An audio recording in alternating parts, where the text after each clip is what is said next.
तो वहीं इंडोनेशिया के राष्ट्रपति प्रबोवो सुबियांतो का भारत दौरा खत्म हो चुका है। वो मलेशिया पहुंच चुके हैं, लेकिन अपने पीछे एक बहस छोड़ गए। और इस बात की बहस कि क्या इंडोनेशिया का डीएनए भारत है, भारतीय है। दुनिया के सबसे बड़े मुस्लिम मुल्क के राष्ट्रपति ने कहा कि उनका डीएनए भारतीय है। उनके बयान ने जहां हर भारतीय को गर्व से भर दिया, तो कट्टरपंथियों और चरमपंथियों को उस बयान से बहुत बड़ा झटका भी लगा है।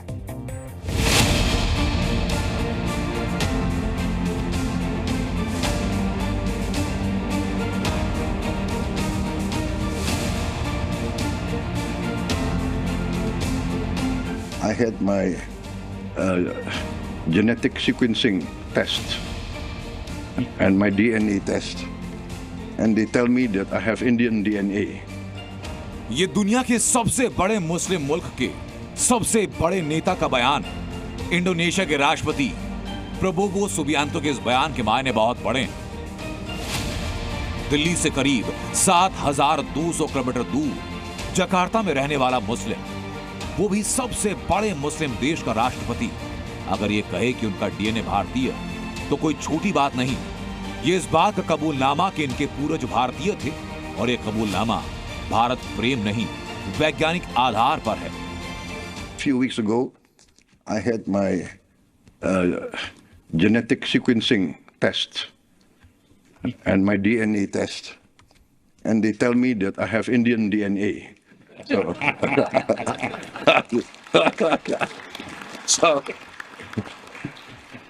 and everybody knows when I hear Indian music, I start dancing.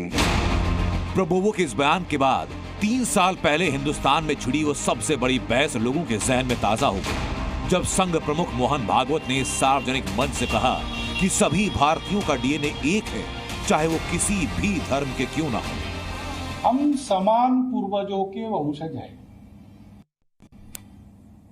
ये विज्ञान से भी सिद्ध हो चुका है।